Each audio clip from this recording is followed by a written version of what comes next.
It has been a minute, but when I come back with something good. I am Leslie from the Wine Concierge, and tonight we are going to have a ball. Um, I am here with some Maryland wine superstars, and they have this amazing concept of wineries without walls. And so, before I start introducing everybody, so we've been doing wine tours before there was electricity, and people always say, "Hey, where are the black wineries in Maryland?" And then I have to go through this whole explanation that there's over nine of them in Maryland, but only two have tasting rooms, and then they look at me really funny, like, "How is that possible?" So tonight we are answering the question, and better than that, we have someplace for you to go next week to meet all of these fabulous producers. So I'm going to start with Cyndi Campbell, and please share who you are and what you do. Well, that's a loaded question, Leslie. So I'm Cyndi Campbell. As you mentioned, I'm the co-founder and co-owner of Narcisso Wine Cellar. We are a boutique woman-owned winery in Maryland. Um, so our winery was inspired by our dad, who would make, traditional fruit wines at home. So along with my sister Dalia, we've built Narciso Wine Cellar around the idea of bringing people together. That's what he did with his wines.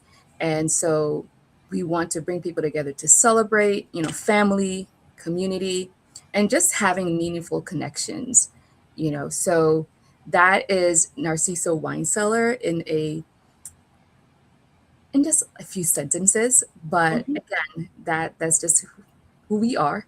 And so hopefully we'll get into a little bit more as we go through the discussion about Wineries Without Walls. Definitely. And Joy Shepherd, who is like old school now. I know that sounds odd to hear that, but Joy, tell me about who you are with. Yes, my name is Joy Shepherd. I am with one of the co-owners, co-founders of Rose Garden Wines. We have been now on the market since August of last year, so it does feel like we have maybe a couple months under our belt. Not very long, but a couple months.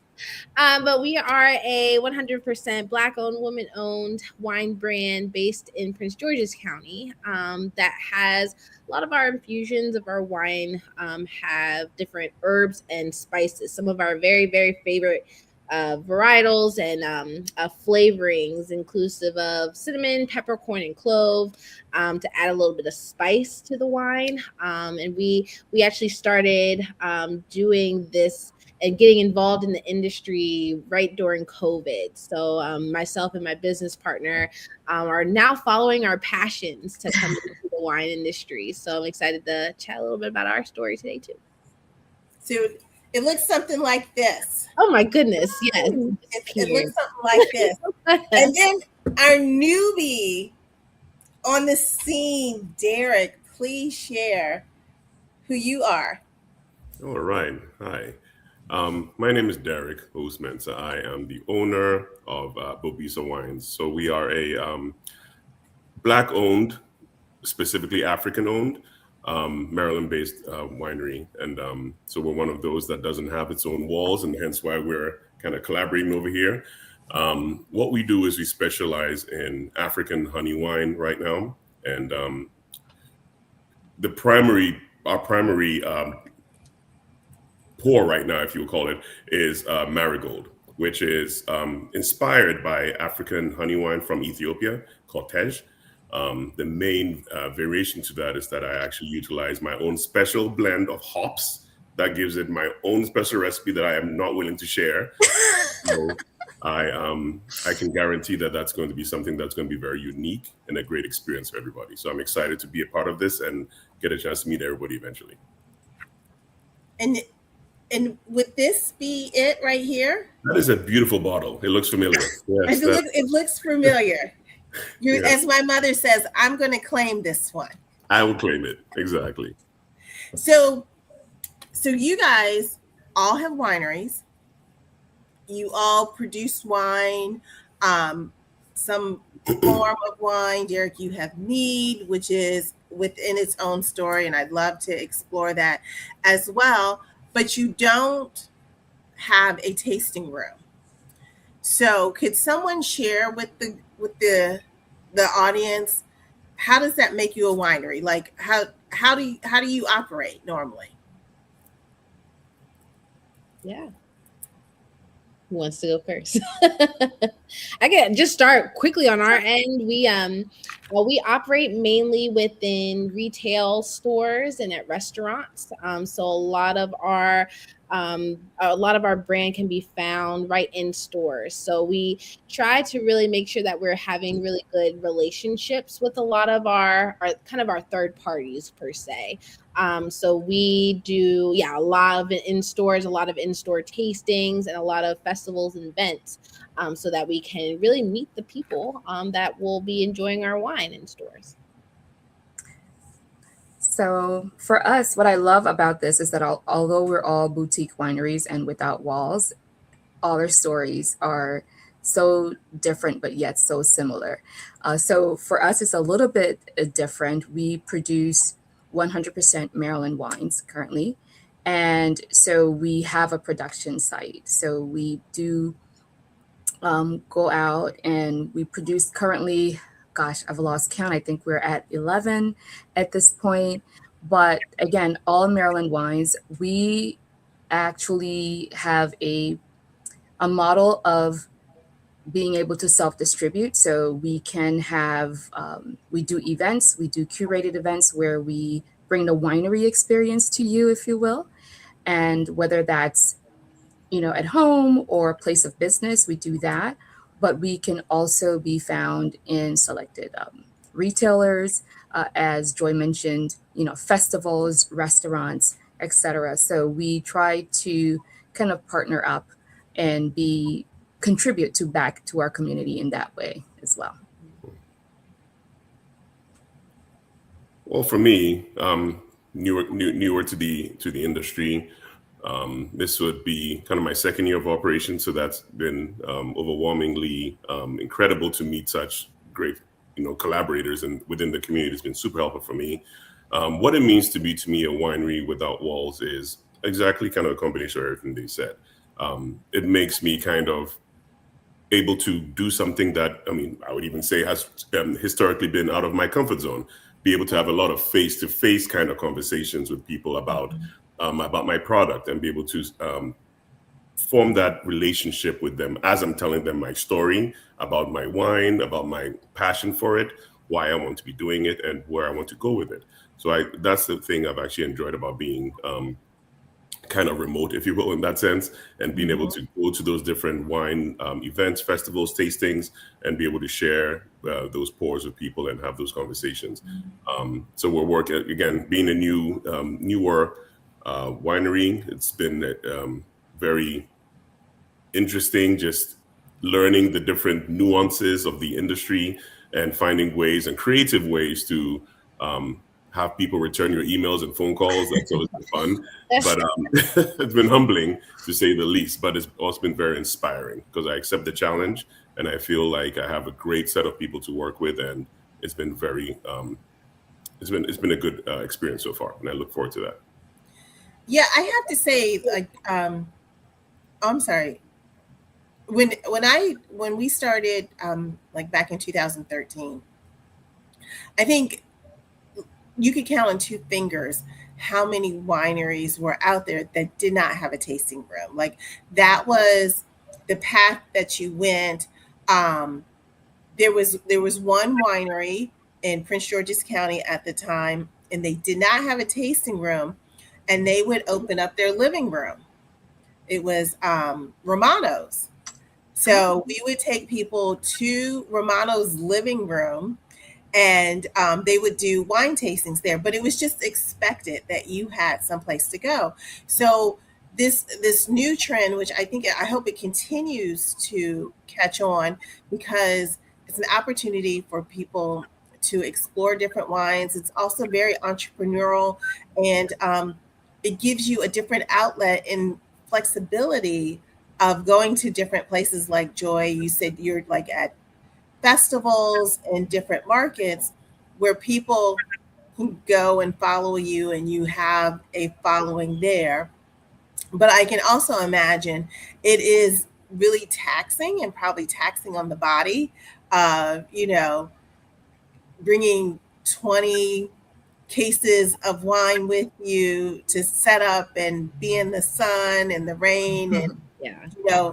that type of situation. So, Cyndi, when you came up with this idea to pull the wineries, and I know we're talking with the wineries, but there's also distillers as well as brewers that are experiencing this new method.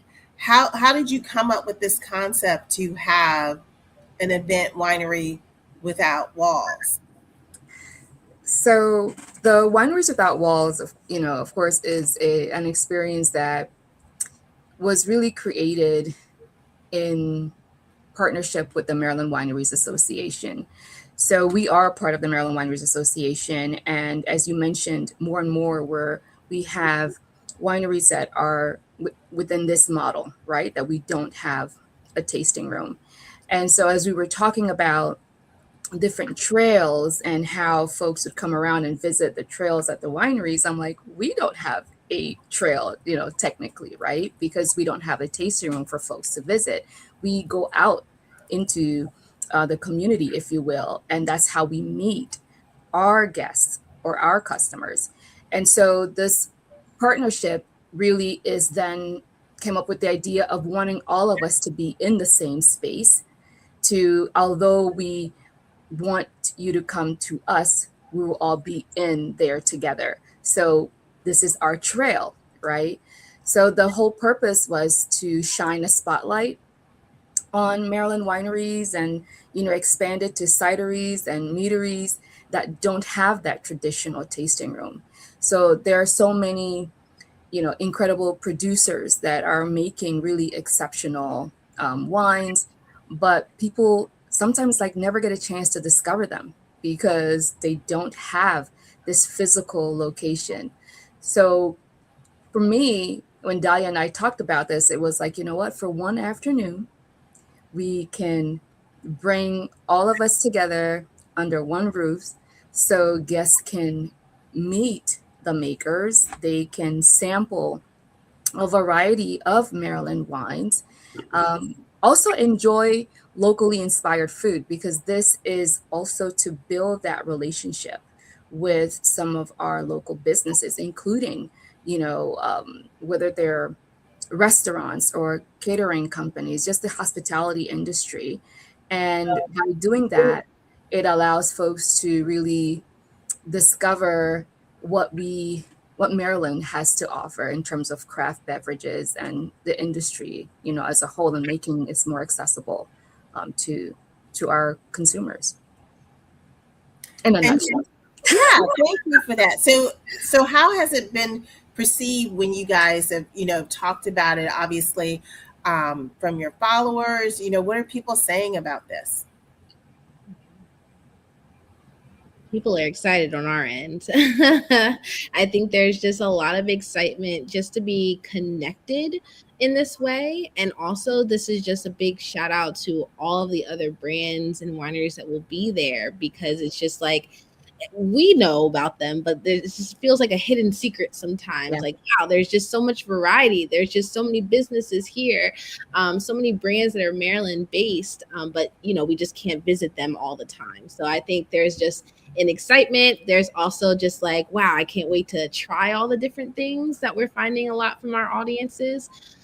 So that they can start to like really start to develop their own palettes too, like figure out what they want to find and things that they really love, and they can take home and share with their family and friends as well. So nothing but excitement on our end. That is cool. So the people who are listening and they may be scratching their heads and saying, okay, so if you don't have a tasting room, how do you make your wine? So can you share, and I know everybody's experience is different, but how do you make your wine? So I can speak for myself first. So for me, I end up working with a local producer, local manufacturer, and I kind of rent their space. So I own my product, I own my recipe. I don't own their equipment, so I borrow that from them, work with them. Um, I mean, that's how it works, right? Just making that, I had to make that relationship with them so it can be an ongoing Mhm. thing. So they keep the lights on and I actually have somewhere to, produce. But that's been the experience. Just, and I did a lot of like moving around to just find the right fit, because Mhm. it's not just any producer I wanted to work with. I wanted somebody who shared my vision and my passion for my vision. And so that was the challenge for me, just hopping around, interviewing, if you will, and interviewing me too, because of course they want to make sure I'm a good fit for them.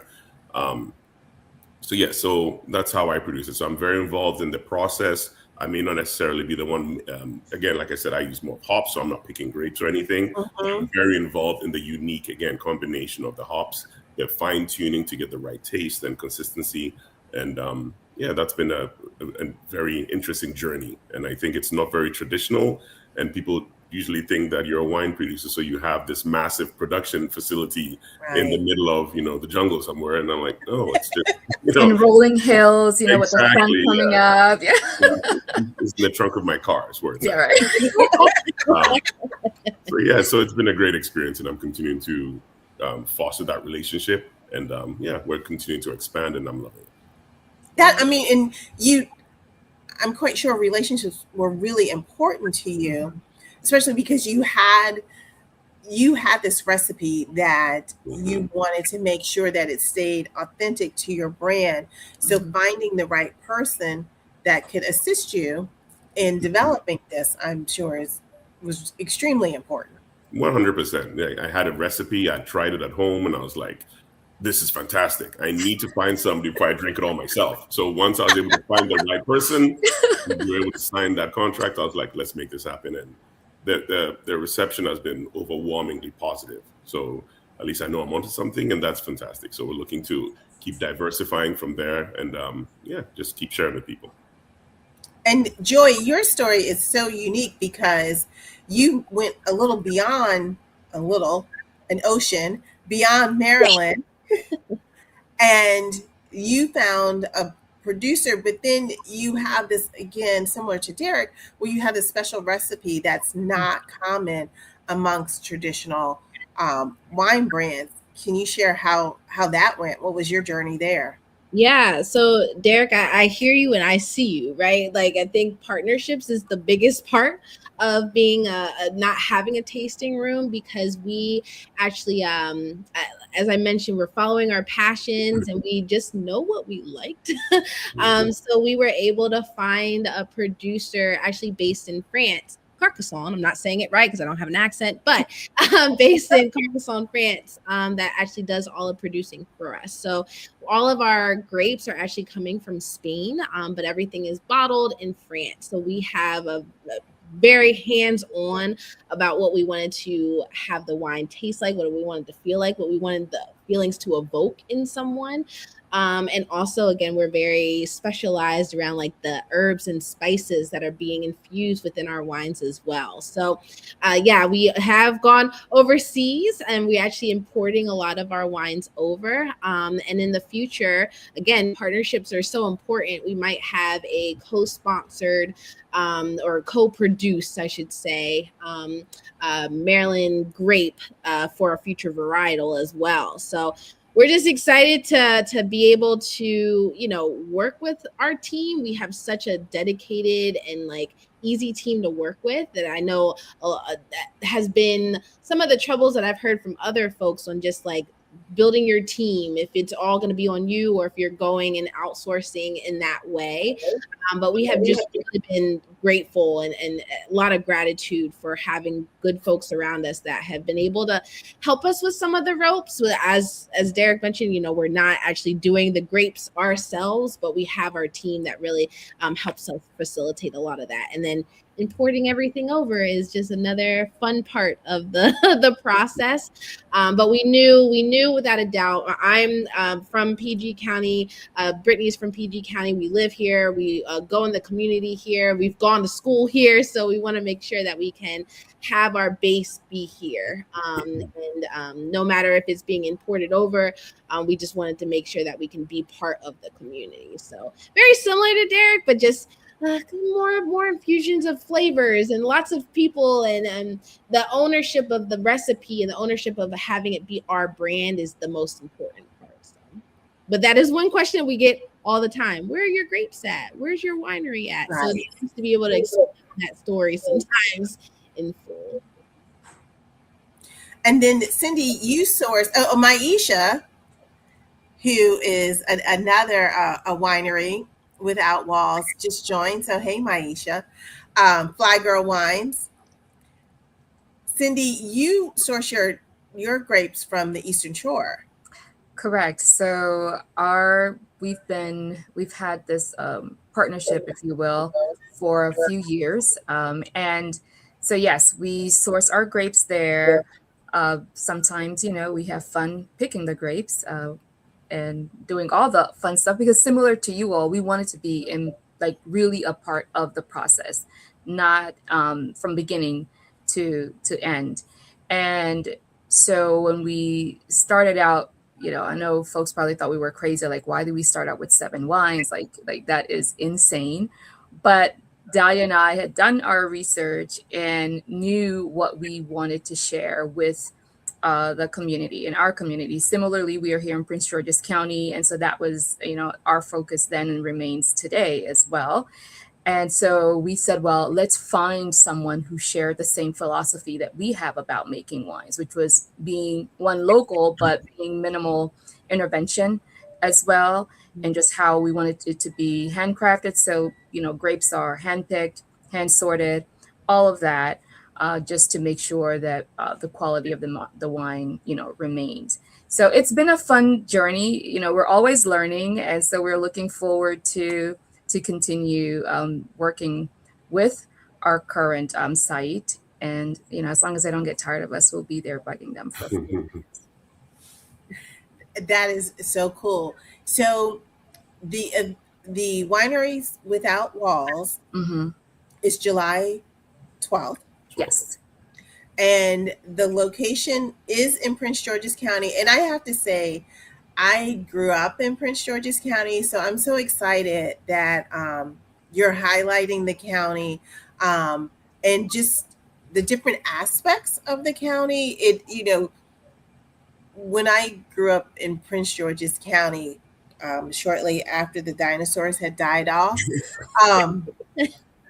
it was very rural, and people find it hard to imagine how rural the county was. Like, there was still tobacco farms that were up. It was very rural. And so people don't think of the county as an agricultural hub, but it really is. Like, once you get outside of Bowie in that area and you go to Upper Marlboro, you start to see how rural the county was. So I'm glad that your instinct was to highlight the county. So where exactly is the venue? So the venue is, as you mentioned, in Upper Marlboro, is right off Chrome Road. And so with this event, one of the things I also wanted to kind of highlight is that, yes, we are the wineries that will be there, but as we all mentioned, the partnership and collaborating, within our community has been super, super important to us. And so I'll mention you as well, Leslie, with the Wine Concierge. Thank you so much for being supporting us throughout this journey. The venue is Celebrations Event and Rental. They have several venues. This one is specifically in Upper Marlboro. The Barnhouse at Celebrations, and it is 8067 Croom Road. So I think all of us, or most of us, are familiar with Croom Station Road and then Croom Road. So it's right there. So it is, again, local, as you mentioned. Everything about it is local. Our uh, our community partner with in terms of the restaurant and catering, those are also, they're also local. So that was, as you said, the point was to really highlight what we have to offer here in Prince George's County and bringing all those different industries together to collaborate. So there, as much as we're going to shout out Prince George's County and continue to rep Prince George's County. There are other venues that other wineries outside of the county that will be Yes. there. So how many wineries will participate? So we have 9 wineries that will be participating. I believe there are a total of about 13. Some of them have other commitments, so we're not able to make it. But Mhm. that just gives us a reason to do this all over again. So 9 of us will be there, so we're super excited about that.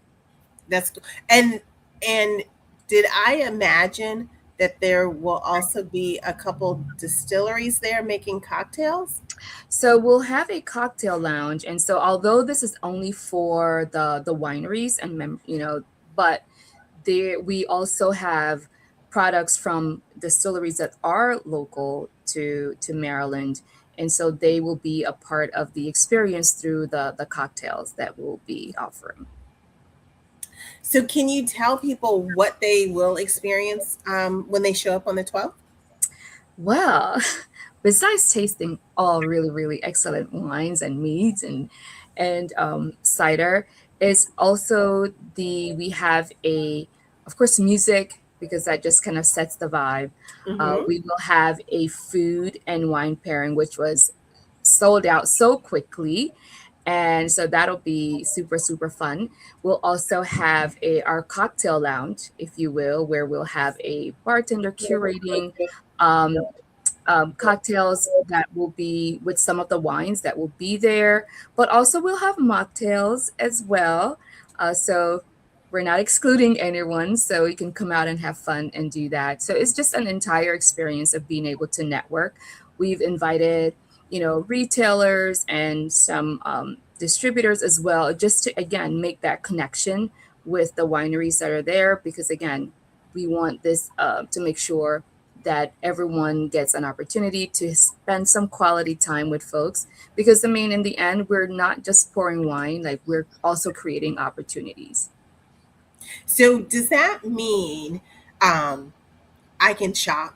Is that what you're saying to me? I can shop. Absolutely, absolutely. When you get there and you check in, you'll get your 4 pack, your tote, your wine tote, and so please do fill it up before you leave. So yes, you also get their goodie bags.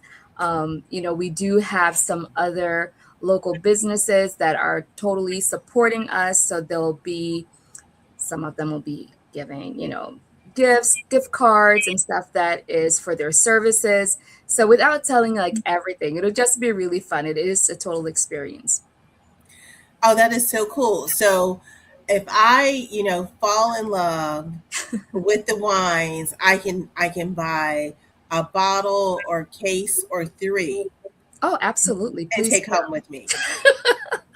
clear Okay. your trunks, clear it out. I mean, you That's know, everything. yes. Parking is available right on premise, so definitely it won't be too much of a long walk to go back to your trunk and drop it off. But we'll also have a wine check. If you don't want to walk around with it, there will be you can check your wines and continue having fun throughout the day. And what time does it start? So it starts at 11 a.m. Okay. and till 4. Okay. Very, very cool. So when you guys were planning this, and I'm super excited about this, and I hope this is the first annual, so it will continue to happen. What did you want people to experience and have as their takeaway when they leave the event? Well, And- for me, uh-huh. anybody, I think, Yeah, go please, ahead, please Cindy. do answer. No, I was going to say for me, it was just really wanting people to come with an open mind. I mean, the whole concept or the thought process for me behind the name Wineries Without Walls was in a literal sense that we we don't have a tasting room, but also to come in there to break down some of these barriers, right? To come in there with an open mind, to be able to sample wines that maybe are not made in the traditional way that you are used to, and to expand your palate. I think Joy mentioned some of that. Like there are different ways of doing this. People need to trust their palates and just focus on what tastes good, right? And not Mhm. so much on the textbook of it. So, Yeah. I mean, no offense to the traditional way of doing things, but certainly there is enough space here to try something different that can also be good. So I want people to walk away with more of an open mind of trying something new and just being able to, on the other side, to see how working together and networking is really the way to go. Derek, did you have, this is going to, I mean, this will be one, is this one of your first larger events that you're doing? Correct. This is going to be one of the larger ones I've been to, so I'm super excited. The thing for me that I'd say people are going to take away from this is going to be an experience, right? Mhm. For both of us, right? For both the vendors and the people who are coming over to participate. Um, like Cyndi said, an open mind is going to be key, right? Because especially in my case, right, I have wine that's not made of grapes; is made with hops. What does that mean? Well, you'll find out, right? Mhm. It's a different experience, right? I mean, you taste it and you're like, oh, this is super different. Mhm. Those who are very familiar with like I said, it's based on an African honey wine, Tej, would expect to have that taste, but it's not made with the traditional gesho plant ingredient, right? So there are different variations on my end, and I'm sure even across just the other vendors, wine can be very different and taste very different, and it's okay to be different, right? And I think we're Mhm. both there to challenge the norm and the status quo in our different ways, and have brought Mhm. out different products to the line. And so, having everybody come out there and trying different things and being open to trying these different things and learning different things as well. Joy has a story that's international.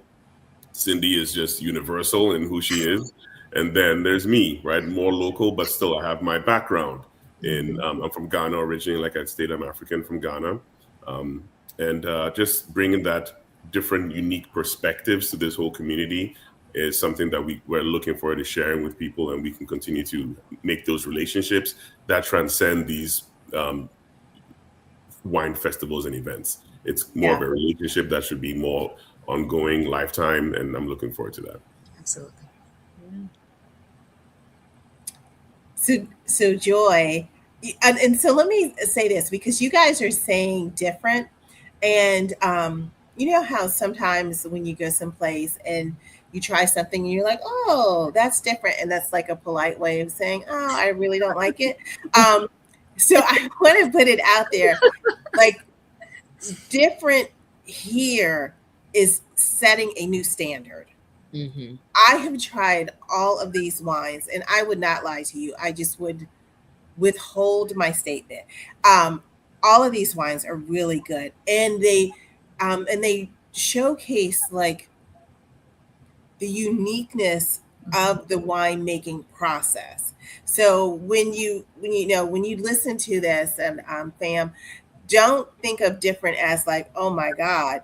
Think of different as this is something that you have never experienced before, and it's going to be extremely enjoyable. Yeah, yeah, yeah.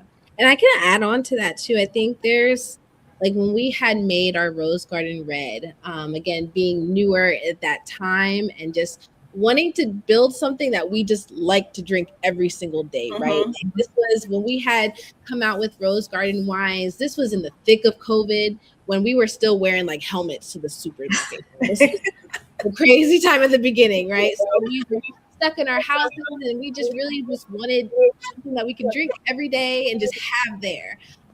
So we were just had a lot of time to be creative, a lot of time to have fun, and just we know that we're building something that we would love at the end of the day. Like, yes, we hope that people would love it, but at the end of the day, if we didn't like it, then we just didn't want to put out something like that. So when we were thinking like what is on our to-do list of things that would be just our dream wine. We sometimes I like drinking. I know this is kind of taboo, but sometimes I like a wine with a little ice in it. I like it a little cold. Sometimes it's good room temperature. Sometimes I'm in the holiday spirit and I just want to warm my wine up sometimes and just have like a good versatility to it. So, and we were able to create that, especially with Rose Garden Red. So, yes, is it new? Yes. Is it unique? Yes, because you don't typically hear about spiced wines a lot or adding spices and herbs. But that's again, that's our story for all of us. Like, I would say too, coming to the event, like take some time to talk to the owners, Yeah. to the founders, and talk to the people who are doing this every single day. Because yes, we all have different stories, but the thing that connects us is just the passion there and being able to give back and be part of the community. I always like to say there's room for literally everybody. Everyone can succeed in this industry because we all have different niches, right? But if you're just able to take a moment just to kind of get to know us, you'll find out all the other things that we do. While we don't have a tasting room, we do curated events sometimes. We go to different festivals. I have new things coming out. Like get to know who we are as a brand, which is also a really, really great way to interact with us at the event too. And I think that can go for all of us. Just getting to know us, getting to know our story, and being part of who we are is just really important part of the events too. And I'll add to that, Joy. Thanks for mentioning about the, connecting and being able to talk with the brand owners and makers, because we were very intentional even about not just the location, but the size of the event, what we were expecting, because we've been to the larger festivals where it's just next to impossible to really, the line is waiting and you're like, okay, we need to, try to get through this. But this particular event was made to allow that type of opportunity to tell your story, to connect with guests, and also with the retailers that will be there, right? So, although we're going to have music and it's going to be fun, but we still want you to have that experience of connecting with people, telling your story, so that we can build that long-term relationship. This is not meant to be a one-off type of deal. So I'm glad. Yes, thanks for bringing that up. And I think that is one thing that you often miss when you're online, when you don't have that connection. When you go to a tasting room, Maryland is still small enough where many of the winemakers or the staff there, they are in the tasting room. And so they can tell you about not just the wine, but the whole experience behind the wine, what they were thinking of. Mm-hmm. And I love, Cyndi, that you brought up the point where it's not going to be like 10,000 people just standing there with a tasting glass in your face saying, "Do you got something sweet I can drink?" Like have you have an experience there where you're able to interact. And I love the fact that you are keeping it small so people can have that interaction and establish those relationships with wineries, because I know some people who like ride hard for Narcisso wine because you guys do, you establish that relationship with people. And you bring up a very good point about size. So let's talk about tickets. Yes. What do we have available for tickets, Cyndi? Well, if you had asked me that question, let's say about 2 hours ago, I would have said none, because I received messages that folks were like, "Oh my God, it says sold out online," which is a good problem to have. But we've opened it up. There are a few more tickets that are available, so I'm super excited about that. As I mentioned before, the food and wine pairing part, that went really, really quickly, that experience. And so, you know, again, that will be your baby, Leslie, and thank you so much for leading that portion. So some tickets are still available, so please do. But again, they're moving pretty quickly, and it's a good problem to have. So I'm excited that people are kind of looking forward to this, that people are interested in this type of experience, which, as you mentioned before, hopefully this will be the first of many. So yeah, so we're excited about that, just to welcome all the guests there and to experience what we have to offer as Wineries Without Walls. So where can people go to get the last few remaining tickets? So it's available online. Goodness, they're on all our social media and everything. It has its ticket hives, but the flyers, they can scan the QR and get there. Or, you know, like some people did, they reached out to me like, where are the tickets? Where can we get any more? So if they reach out to us as well, we all have the information. So all the participating wineries can certainly point you in the right direction. But by now, I believe it's on all our social media platforms as well. Okay, so make sure you guys go to their Instagram, their Facebook sites to scan the QR code so you can get to the tickets. So don't do this. Don't call up your girlfriends and say, hey, you know, I heard about this great event, and you're like, well, it's going to be next week, because I'm telling you now, you're going to just hear the after action report. It will be sold out. So do not wait around. And when your girlfriend says her money is funny, you just going to have to keep her at home, and she will catch you next time. But do not be waiting on her to buy the ticket. So I just have a quick rapid fire closeout one questions. Okay. So because this weekend is the 250th anniversary, and however you feel about it, you feel about it. But the question is, hot dogs or hamburgers? Hamburgers. Hamburgers for me. What did you say, Cyndi? Hamburgers for sure. Hamburgers. Yeah. You know, I would have whichever goes well with a nice bottle of Bobesa. That's what I would. Right, that's what I'm saying. Like, you can pair it with wine. That's so what I that's would have. perfect. Whatever goes really well with margaritas. I will eat pretty much anything. So that's not a fair question for me. I'll have the bread, I'll have the broth, I'll have everything. So yeah, it's all good. I was gonna say a good turkey burger, low key, but yeah, I would love that too. Yeah, turkey. He goes very well with rose garden bread, so that's a good feeling. Goes perfectly with that. So. Look, I love you guys are staying on brand. All right,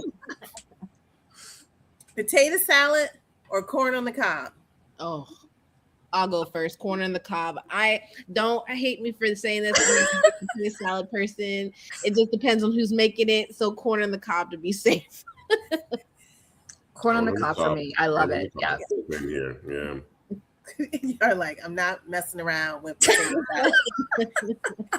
Very cool. Now, will you go and see the fireworks in person or watch it on TV? So I will watch it on TV, but it's also close to where they have the live fireworks here in Bowie. So I guess I'll get to do both in a way. But yeah. Patio. Yeah. That's it for me, patio. So yeah. Yeah, you know, there's some at the Laurel Town Center that I like going to sometimes, but I just gotta be very far away from them to miss the crowd. So sometimes live, we'll see the energy of the day. How hot it is. How hot it is, yeah. That is true. Now, okay, last rapid fire question. Will you bring wine to the cookout or a dish? I'm known as the wine girl now. So I will always be bringing the wine. I am now going to add all of your varietals into everything that I will be bringing. But yeah, I will always be bringing the wine. I agree. I think it's more expected now that there's like, they're like, it's default. Like, so where's the wine? You know, so it's definitely wine. And yes, there'll be some dishes, but certainly that's what they'll ask for first. So wine for sure. I'll change it up. I think I'd probably take food. Right, I'm sure people would expect, oh, you're a wine guy, but no, I will bring food and you will enjoy it.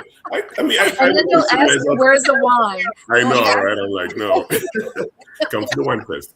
But no, I do enjoy cooking, and I again from Ghana, and we like our spicy food and stuff, and Mm. nobody makes it better than yourself. So I mean, I do enjoy cooking. So I'd probably be the one bringing food.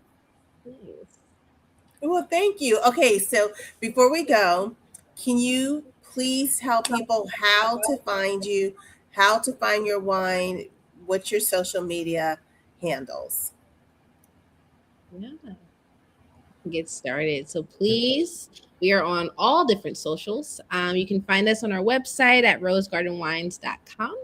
And then you can also, all of our socials are the same, just at Rose Garden Wines. And then to find us, we have on our website a location for our store locator. We also, Leslie supports us in this way, talk about the importance of partnerships, where you can actually purchase and have it delivered right to your home as well. So all of that can be found right on our website at Rose Garden.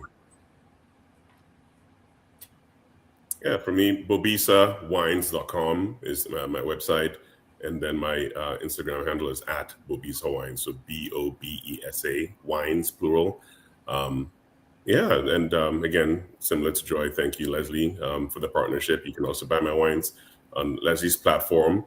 And we're looking to expand and get that up and running. Follow the website so that we can let you know once that's available. But yeah, that's currently where it's at right now. And for Narciso, you can find us. Our website is narcissowinecellar.com.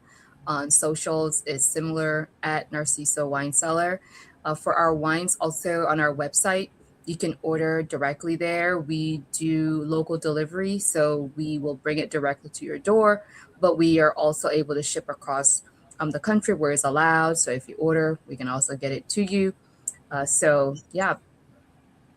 Well, thank you guys. Thank you for this Wednesday. And I'm so excited about the event. And I can't wait. Don't wait to get your tickets. I'm telling you now. You won't be sorry. So thanks, fam, for following us. And cheers to you. Thank you, Leslie. Cheers. Thank you. Cheers. Cheers. Thanks. Thank Take you. care.